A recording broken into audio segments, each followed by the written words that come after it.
Thank you for joining us today as we continue our fiscal year 2024 CSBG State Plan webinar series.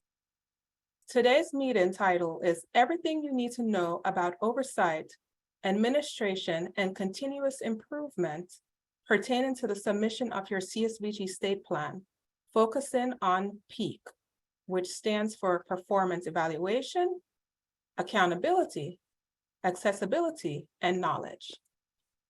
My name is Renika Carr, and I am a program specialist in the Office of Community Services in the Division of Community Assistance, the home of CSBG. It is my pleasure to be here with you today. Whether you are new or a seasoned CSBG administrator, or may not submit a new CSBG state plan this year, everyone will walk away with knowledge that will increase your understanding and capacity to successfully implement this grant. Again, I say welcome to you all.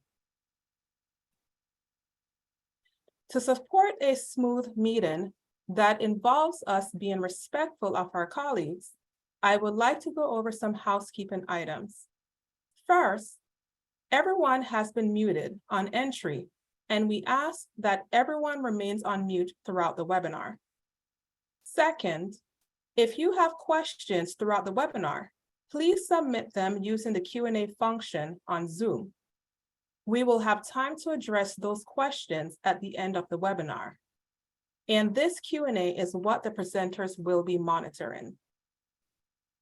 Third, this webinar is being recorded. The recording, along with a copy of the slides, will be posted to the OCS CSBG webinars page, linked here. As of right now, the slides for the first presentation in the series has been posted online.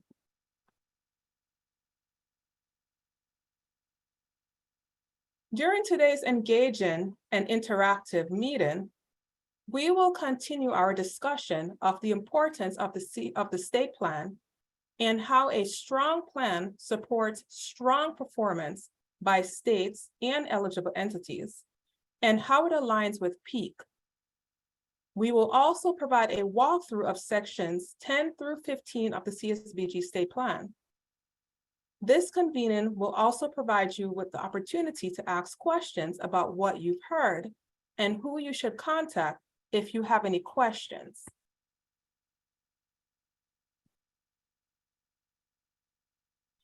During the presentation, you will hear remarks from the DCA Financial Operations and Accountability Branch Chief, Melissa Joseph, as well as DCA Program Specialists, Isaac Davis, myself, Renika Carr, and Mitch Navetta.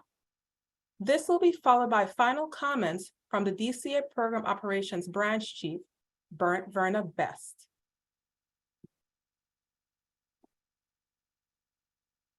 The Office of Community Services, Division of Community Assistance, partners with states, territories, tribal organizations, communities, and community action agencies, or CAAs, also known as eligible entities, so that they can provide services to alleviate the causes and conditions of poverty in communities across the United States and its territories.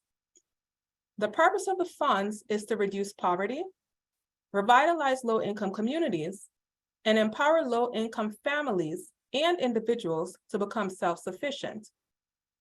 To achieve these priorities, the funding that OCS provides supports a range of community-level services and strategies to support the needs of individuals and families with low incomes in rural and urban areas. Using PEAAK, we aim to address the CSBG priorities by focusing on performance, evaluation, accountability, accessibility, and knowledge. The CSBG priorities and the focus for PEAAK strategically align. For one, the success of one depends on the success of the other.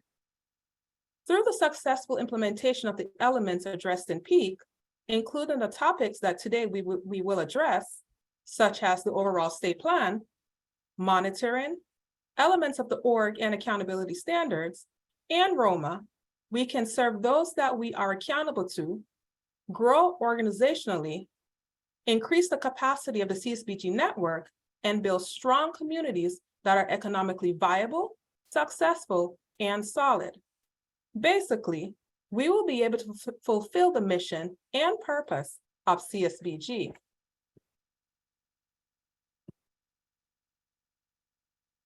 The first step to achieving the CSBG priorities begins with the CSBG State Plan.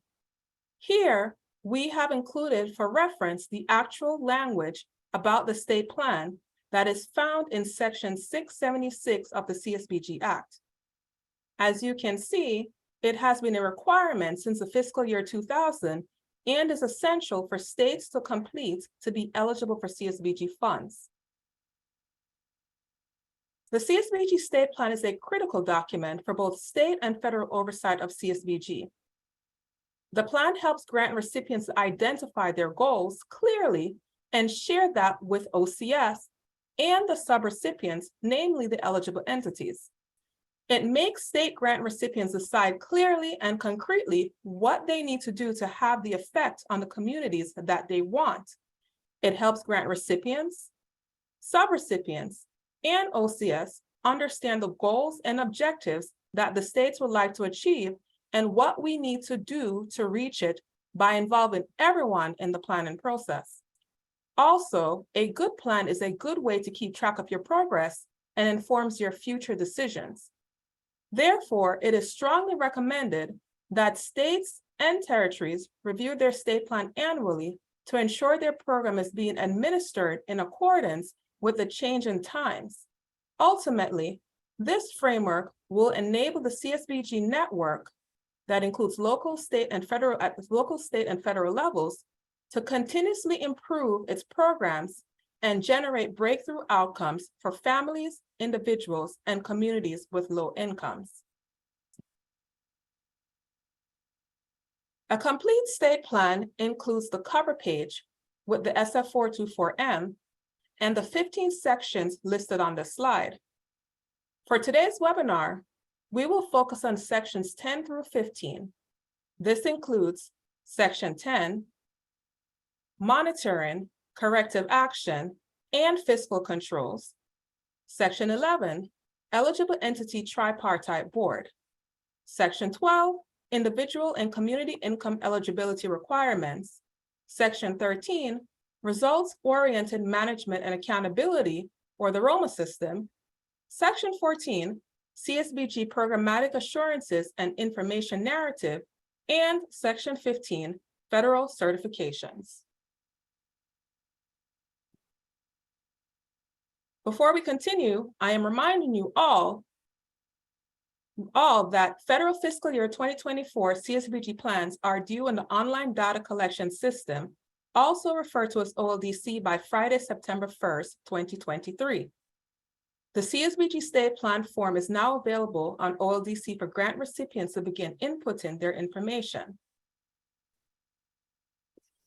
The following state grant recipients are required to submit a new CSBG eligible entity list and CSBG State Plan for fiscal year 2024.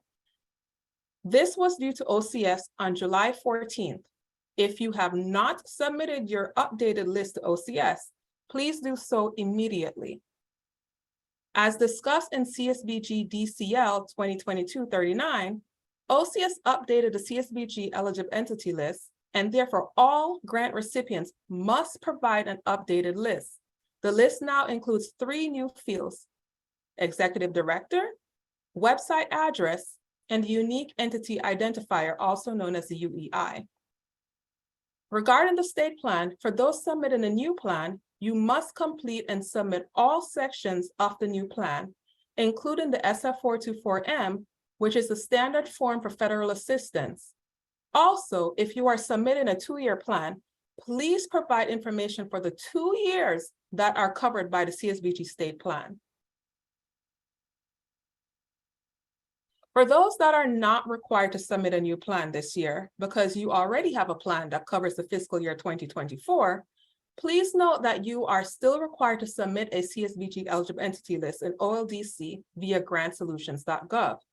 However, compared to previous requirements, you are not required to submit an SF424M separately, unless there is an update to the state's contact information.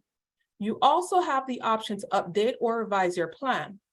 OCS suggests only doing so for major revisions. Major revisions include, but are not limited to, making a change to the state's plan for usage of funds, Section 7, significant proposed changes to state CSBG policies and procedures, Sections 3 and Sections 10, and or revising the state's organizational standards, policies, procedures, and assessments, Section 6. I will now pass the mic to my colleague, Melissa Joseph, who will be discussing monitoring, corrective action, and fiscal controls. Melissa? Thank you, Ronika, and welcome everyone. Monitoring and corrective action, as well as fiscal controls, hold significant importance in the CSBG performance framework. These elements enable organizations to ensure effective management, optimal resource allocation, and the achievement of intended outcomes. We're going to kick things off with an exciting quiz to get your brain gears turning. So buckle up and let's dive right in. Which of the following is a requirement for a state to monitor eligible entities according to Section 678B?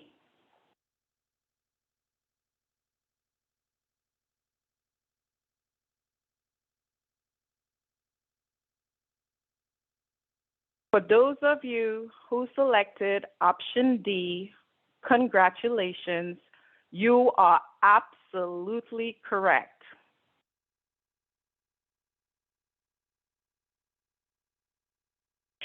Section 10 of the state plan is a crucial component in ensuring effective management of funds allocated to eligible entities. It covers key aspects such as monitoring, corrective action, assurance requirements, designation policies, fiscal controls, audits, and cooperation between parties. These assurances demonstrate your commitment to transparency, accountability, and efficiency in the entire fund management process.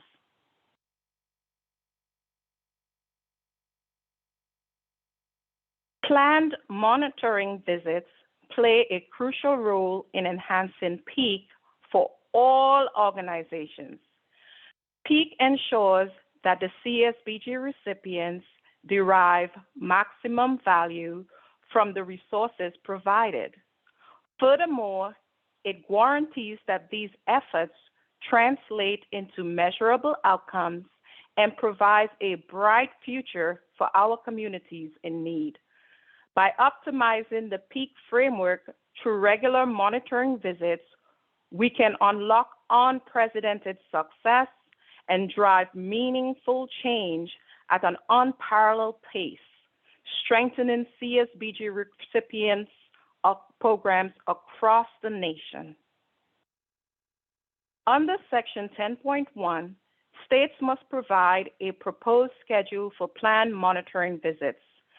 This includes full on-site reviews, reviews for newly designated entities, follow-up reviews for entities not meeting the state goals and requirements, as well as other relevant assessments. States should create an accurate but flexible schedule to accommodate changes in visit plans. If a state doesn't intend to monitor an entity within the performance period, they should specify no review on the form. This information is also a state accountability measure. The response submitted will also pre-populate on the annual report in Module 1, Table H.1, thus streamlining reporting processes among agencies.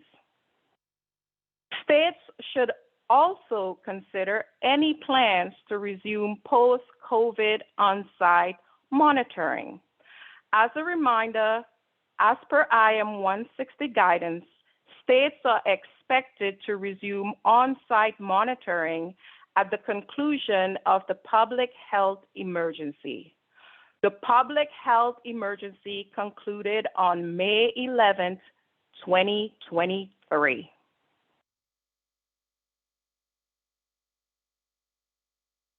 In 10.5, states must list the number of eligible entities that are currently on quality improvement plans as applicable. In Section 10.6, states must explain their reporting procedures, which include sharing information about the eligible organization on QIPs with the federal agency within 30 days of approving the QIP. The PEAAK framework aligns with this data in the following ways. Assessing the number of eligible entities on a quality improvement plan helps to measure performance. The state's reporting process for eligible entities on QIPs links to evaluation. Reporting eligible entities also promotes accountability.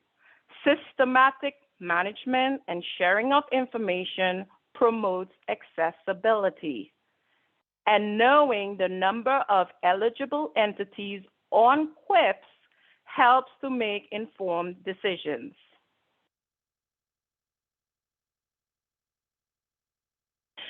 In Section 10.8, 10.9, and 10.10 of the State Plan form, states provide assurances that policies and procedures exist for the designation of new eligible entities under the CSBG program, the termination of existing eligible entities for the CSBG program, the redesignation of an existing eligible entity under the CSBG program.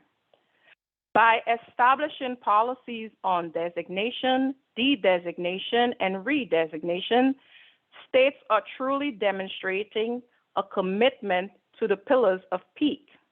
State policies and procedures ensure high-quality performance by designating eligible entities and addressing those that are currently underperforming. Continuous evaluation enhances the program by identifying areas for improvement. Accountability ensures transparency and proper fund utilization. Accessibility promotes diverse participation, while knowledge helps build a base of best practices for the CSBG program. And just a reminder, redesignation implies that an entity that is already designated is now also serving the area of a previously designated entity. Redesignation may be permanent or temporary, and always refer to Section 67A of the CSBG Act. I now turn your attention to the topic of fiscal control and accounting procedures in relation to the state's grants management system. States must submit fiscal control audits and cooperation assurances as part of the state plan submission. These key elements ensure transparency and efficiency within the grant management process. In order to maintain transparency in the use of federal funds and to uphold accountability, it is of utmost importance that states have proper systems in place for financial reporting and monitoring of grant funds. For example, this includes the diligent preparation of the Standard Form SF 425 Federal Financial Reports, which offer a detailed record of grant funds utilization.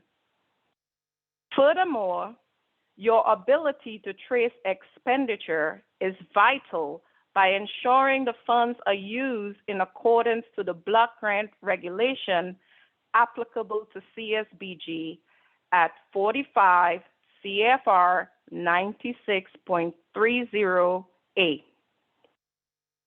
While it may not be explicitly required for states to include procedures for permitting and cooperating with federal investigations within existing state monitoring policies, doing so is considered a promising practice by the Office of Community Services.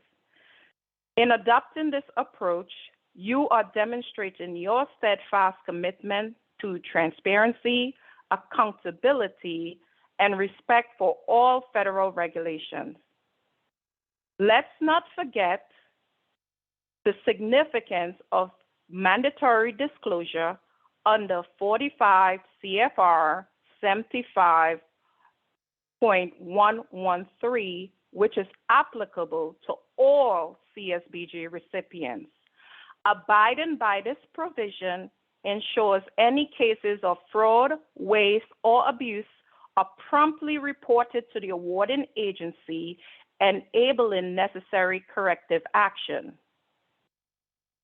By integrating fiscal controls, accounting, and federal investigation policies into your PEAAK framework, you stand to gain numerous benefits.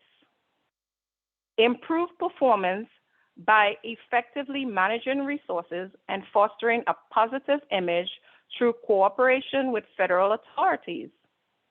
Enhancing evaluation of financial outcomes and data-driven decision-making as a result of improved accounting practices and adherence to investigations policy.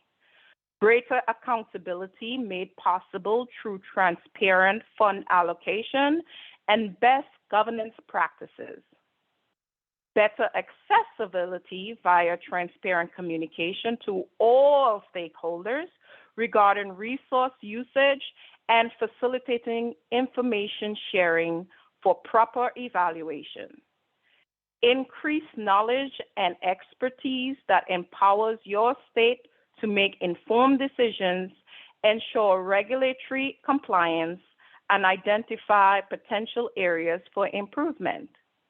It is with these valuable points in mind that we all must continue our efforts towards maintaining the highest standards in fiscal controls, accounting procedures, and compliance with federal regulations. Thank you for your valuable time and attention to our presentation today. I now pass on to Isaac, who will present on section 11.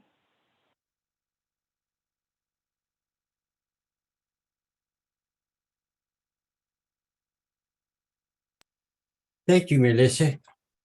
In section 11, we're going to talk about the eligible entity tripartite boards. We have a little quiz just to get everybody warmed up. And so, which of the following statements regarding tripartites are true?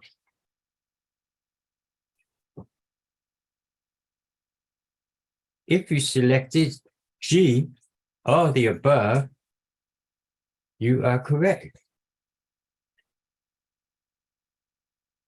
Additional guidance regarding tripartite boards can be found in IM 82 on the CSBG website. The purpose of section 11, eligible entity tripartite board, is to collect information on how the state grant recipients ensures adherence to the requirement under section 676B of the CSBG Act for a tripartite board. Information requested includes how states verify eligible entities are meeting the requirements, How often updates are required from the eligible entities? The tripartite board representation assurance, which links to the corresponding assurance under item 14.10, and whether the state permits the use of alternatives for ensuring decision-making and participation by low-income individuals. Since 1968, local community action agencies have been required to have tripartite governing boards to gain and retain designation as eligible entities and to receive CSBG funding. Tripartite boards remain a commonly discussed topic. State lead agencies can use this section to promote continued viability and effectiveness of the eligible entities through appropriately constituted and well-functioning tripartite boards. It is for this reason that this section should be completed thoroughly to further detail state lead agency practices for ensuring tripartite board compliance. It is also encouraged that state grant recipients explore the addition of clarity regarding alternative representations. There are no significant changes to Section 11. I will now pass it back to Ronika Carr, who will discuss Sections 12 and 13 of the plan. Thank you, Isaac. So Section 12 will focus on individual and community income eligibility requirements. To further gauge your understanding of the CSBG requirements, here's another quiz for you. Per Section 673(2) of the CSBG Act, grant recipients can establish income eligibility thresholds not to exceed this percent of the federal poverty line. 150%, A, B, 125%, C, 200%, or D, it's a free-for-all, so it's whatever the grant recipient chooses. So let's see what it's looking like on the poll and how you all are responding. So I see some numbers changing. It looks like there's some closeness between B and C, but I will tell you shortly what the correct answer is. Okay, I'll give you about 5 more seconds. All righty. So it looks like the majority of you have it correctly. The correct answer is B, 125%, and it looks like 60% of you all selected the correct answer.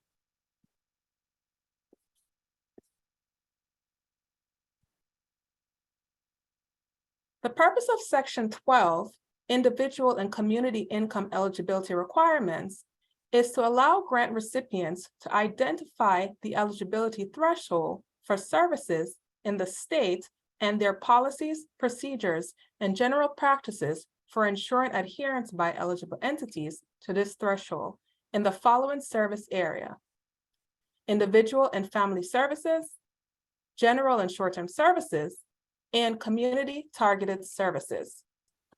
Of note, general short-term services are described as those with limited intake procedures and/or where individual income verification is not possible or practical. Examples of this is emergency food assistance or emergency housing assistance after a disaster. Community targeted services are those that provide a community-wide benefit, such as the development of community assets or the building of partnerships with other organizations. For community targeted services, the focus is not income verification, but on how the state assures these services target and benefit low-income communities. This section is important in that it assures there is proper adherence to and documentation by eligible entities for meeting income and community eligibility requirements. As it relates to PEAAK, this section is also important because it supports increased performance by eligible entities using community needs assessments to identify assets in the community and opportunities for growth through partnership development. As such, and what OCS has seen as a promising practices for this process, it is important that the grant recipients have clear and thorough policies, procedures, and practices for assisting eligible entities in this process, especially for services where income verification is not feasible. As a reminder, please note that the option to increase the income eligibility threshold up to 200% of the federal poverty line expires on September 30th, 2023. After September 30th, 2023, the maximum threshold will return to 125% of the federal poverty level per Section 673(2) of the CSBG Act. Lastly, with regards to revisions made to Section 12, if you are submitting a new plan since the calendar year 2021, there were minor changes to character limits for narratives or general language, which does not result in significant changes to the plan.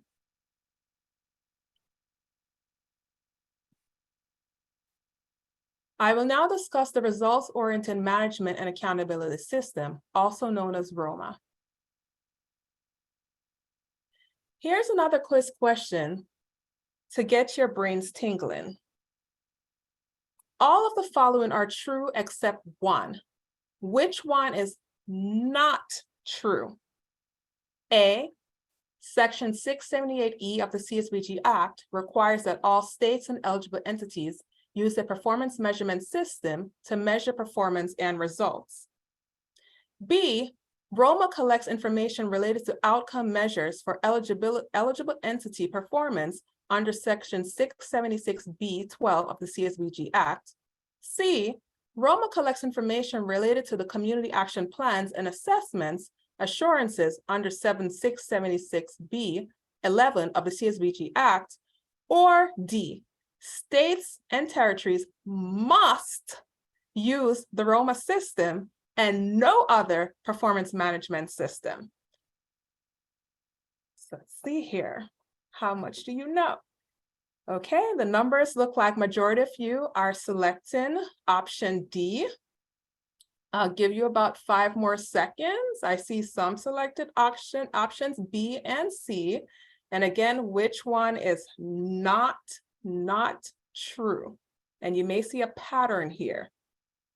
Okay, so if you selected option B, it is not true that states and territories must use the ROMA system and no other performance management system. We know that is not true. And so 89% of you answered that correctly. And so you got the right one. Good on ya.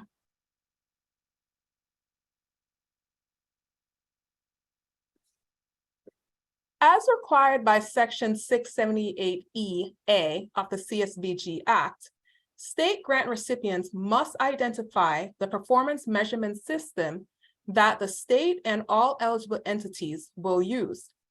The purpose of Section 13, Results-Oriented Management Accountability, or ROMA system, is to collect information related to assurances under Section 676B12 regarding performance management systems and Section 676B11 regarding community action plans and assessments.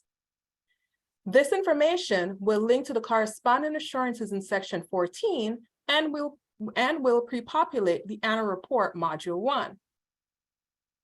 Under Section 676B12, the grant recipient must assure that they and their eligible entities participate in one of 3 options: the ROMA system, another performance measurement system for which a secretary facilitated development of, or an alternative system for measuring performance in promoting self-sufficiency, family stability, and community revitalization.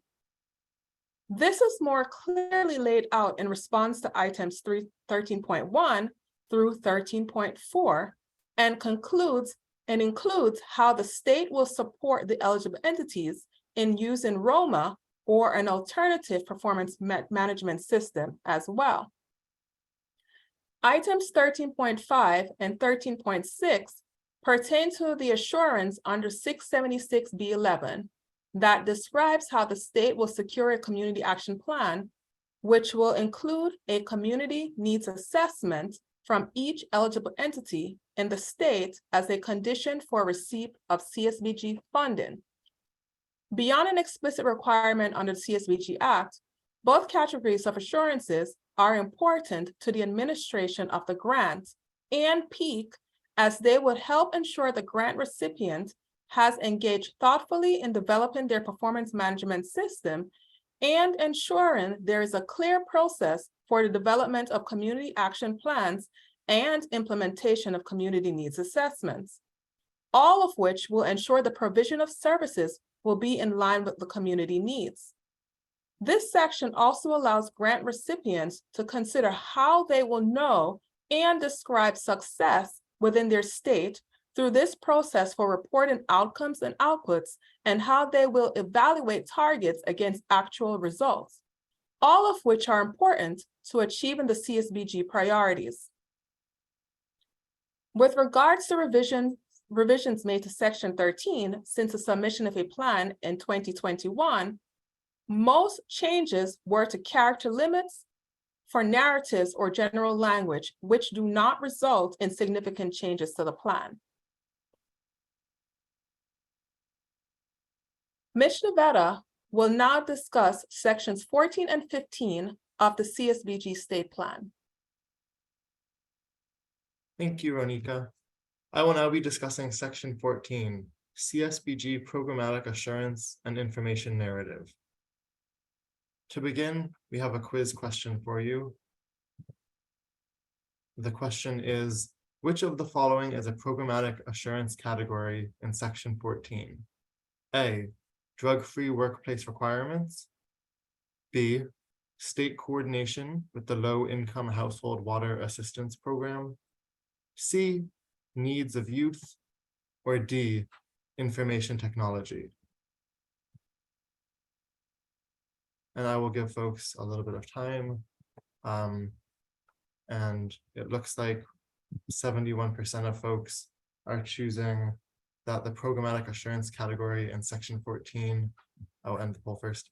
67% of folks chose A, drug-free workplace requirements. The answer for this one, that was sort of a trick question, is actually C, needs of youth, is the section for the programmatic assurances. Section 14, the CSBG Programmatic Assurance and Information Narrative section, includes narrative responses for the assurances required under Section 676B of the CSBG Act. These assurances include CSBG services, needs of youth, coordination of other programs, state use of discretionary funds, and ROMA, among other categories. There is also a final checkbox to confirm the CSBG authorized official has certified the assurances. As it relates to PEAAK, Section 14 is intended to ensure both performance and accountability in the state plan. By assuring that all requirements under the CSBG Act will be met, the grant recipient is certifying that they are performing as intended and aware of these necessary components of the grant program.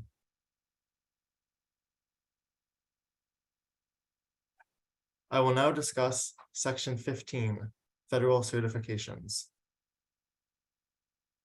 Here we have our final poll for the day. I just launched it. Federal certifications include drug-free workplace requirements, debarment, suspension, and other responsibility matters, environmental tobacco smoke, and which of the following? A, lobbying. B, minimum wage requirements. C, water quality. Or D, reporting. I will give folks some time to answer this question of which of the following is included in the federal certifications in section 15 of the CSBG State Plan. I'll give folks about 5 more seconds before I close out the poll.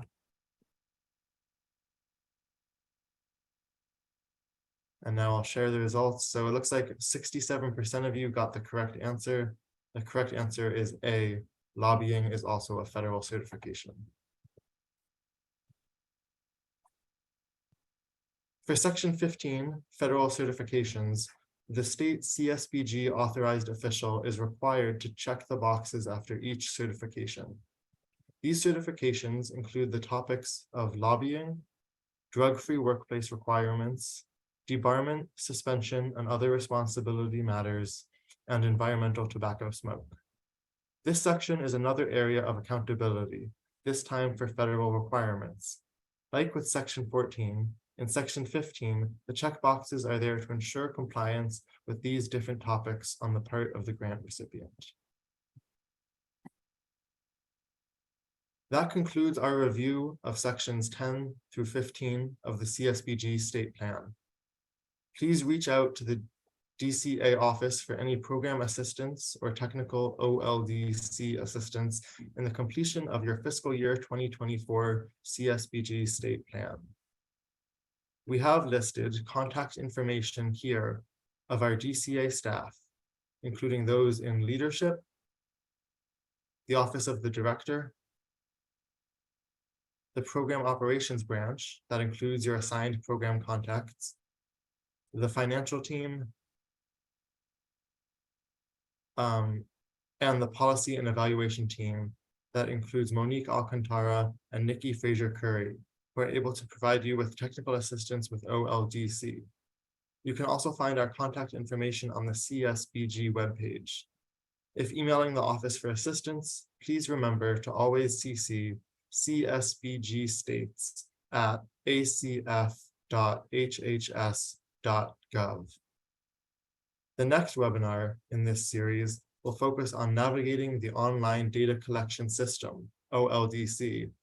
It will be pre-recorded and it is expected to be available on July 31st. Now, we will utilize the Q&A pod to answer questions. I will ask the presenters to turn their cameras on.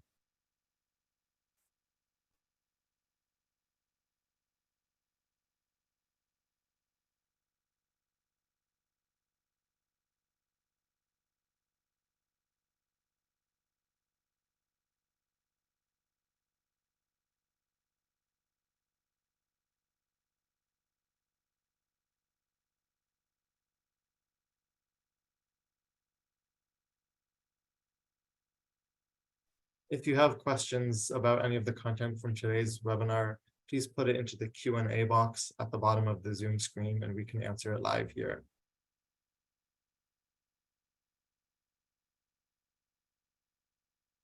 Thank you, everyone. I've not seen any questions in the Q&A log, but if any questions do pop up, please feel free to post them.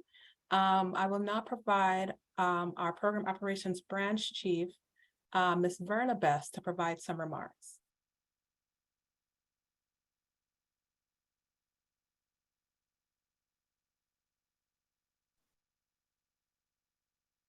Good afternoon, everyone. I hope you all are doing very, very well. Like you, I hope, I too was taking notes throughout the presentation. And so there were just a couple of things that I wanted to highlight because I have them on my notepad. The first thing is just a reminder that having strong state policies and procedures is extremely important in successful administration for CSBG. Everything is not prescribed in black and white in the legislation because this is a block grant. So the state's policies and procedures become very important. So making sure those policies and procedures are strong should also be part of your state plan preparation. The other thing that I wanted to acknowledge, there was a poll question, I believe, about the 200% and when it will expire. So based on the legislation, it is up to 125% unless a budget authority or something else is prescribed. And so under the current authority, it would end September 30th. But again, pending what budget authority or any other changes, that could change. So we're just giving you the most current information on that. Something else I just want to remind you all of, and if you've heard me speak lately, you've probably heard me say this, but the state plan should not just be a task. It should be a tool that helps you to successfully administer CSBG. As part of your preparation, you should make sure that you are modifying your plan in accordance with the needs of your community, in accordance with what you're hearing from the local CAAs, in accordance to all that you will gather through public hearings and other things. So this should not be a stagnant document, but it should be something that we can note something other than copying and pasting from one year to the next. So please know that we will be reading these plans and we will be providing you with timely follow-up, and we want to make sure that you are paying close attention to the needs of your communities and your states so that we see evidence of that in your state plans. Another thing you may note that these presentations this year are heavy on asking questions about the legislation.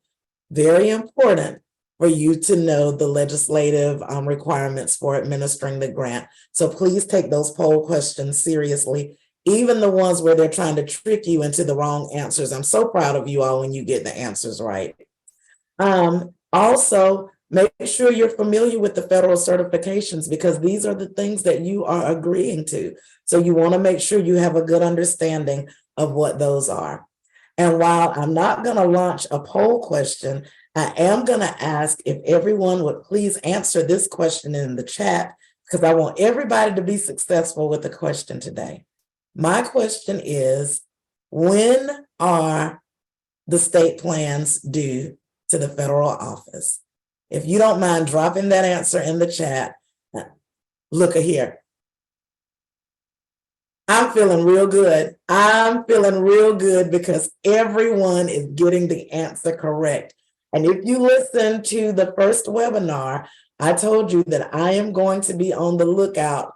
Who is, see what Ronika just did? You all couldn't see it because she sent it to us. She's trying to trick you again. I'm glad you can't see it. But I am going to be on the lookout for the first state that successfully submits their complete, comprehensive state plan so that I can find a special way to shout you out. It's really important that we meet our deadline. So please, please, please do everything that you can to submit your state plan by September 1st. And that's when it's due. The system's already open. So if you already have your state plan complete, please don't wait till September 1st. The sooner you submit it, the sooner we can begin our reviews. So thank you all for your attention and participation today. Thank you to my colleagues from OCS who have supported the webinar. I'm going to go back off camera and on mute so that you all can close us out. But I'm really glad and appreciative for everyone who participated today. And we look forward to supporting you to submit your successful state plans in the very near future. Thank you. Thank you, Verna. We did receive some questions in the Q&A box. So the first question reads, did something come out saying that virtual monitoring was no longer an option? Melissa, if you can come off mute and provide a response to this question. Gladly. So in our update, we reminded everyone on the call that the public health emergency ended on May 11, 2023.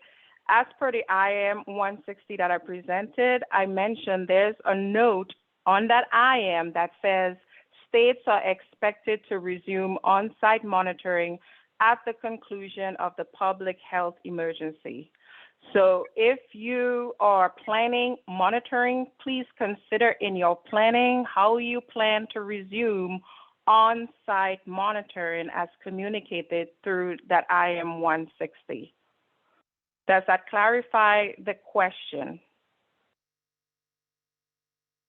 And you can Thumbs up. provide a response in the chat box if you were the person who posed that question.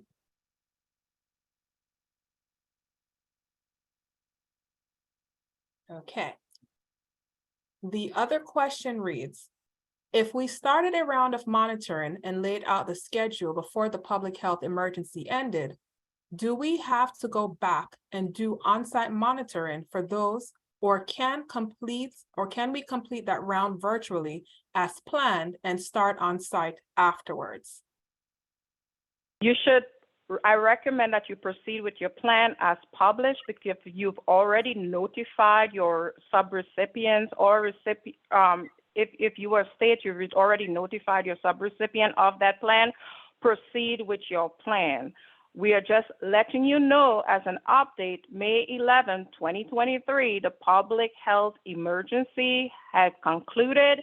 So as you perform future planning for monitoring, we ask that you consider how you're going to resume on-site monitoring. You notice we did not say change your plans. We are saying make sure in your planning process, you also consider how you're going to resume on-site monitoring. We understand that you already have made adjustments to your policies and procedures during the pandemic. Now your plan should be, how are we addressing our policies and procedures post-pandemic? And that will be a driver of your planning process. Thank you, Melissa. And do we see, I don't see any additional questions in the chat box. Let me see. Okay, we have a thank you. Well, thank you.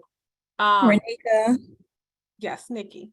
there's two questions. I'm not sure if they were answered. They were in a chat box. Heidi, if a state wanted to modify its org standards target for 2023, does the state need to modify its plan?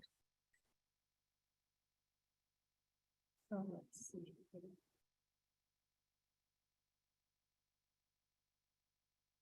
Give me 1 second.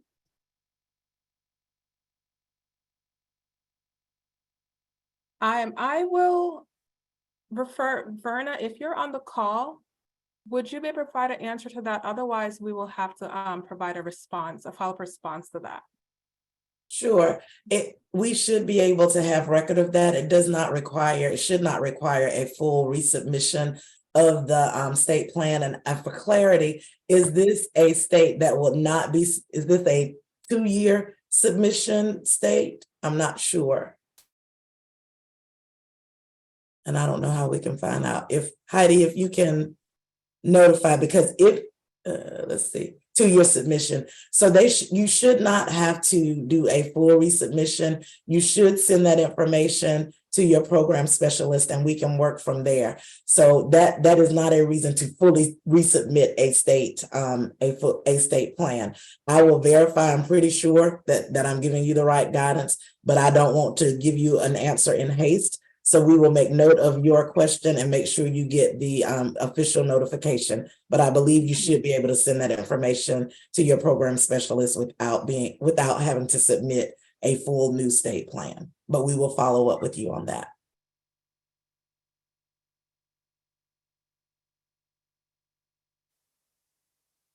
Thank you, Verna. Are there any additional questions?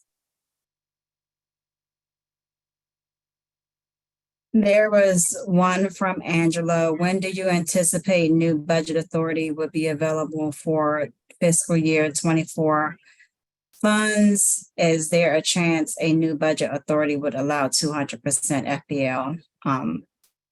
I guess that CSBG eligible entities have to make a substantial adjustments to their policies when income requirements change.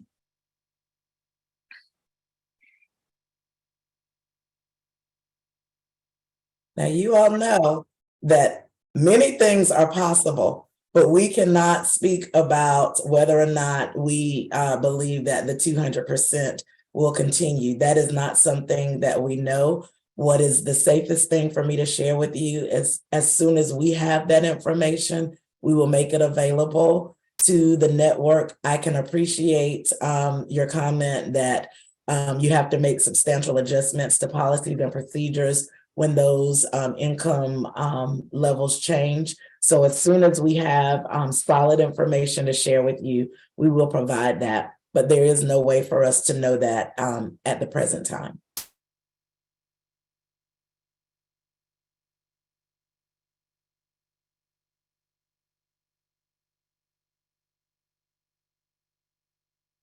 Are there any additional questions? And I'm moving through the chat box to see if there are additional questions. Nikki, do you see any additional questions that we may have missed?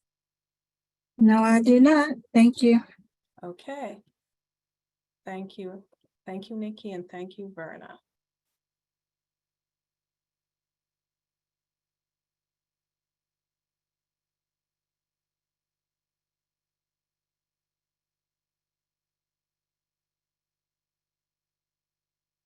Mitch? I can close us out. Just as an awareness announcement, the PDF of the slides for the presentation webinar that took place last week is now available online on the CSBG webinars page, and the video will be available later this week. Thank you to my colleagues and to all of you for joining us today. And again, as another reminder, please submit your state plans no later than September 1st, 2023. Thank you. Thank you.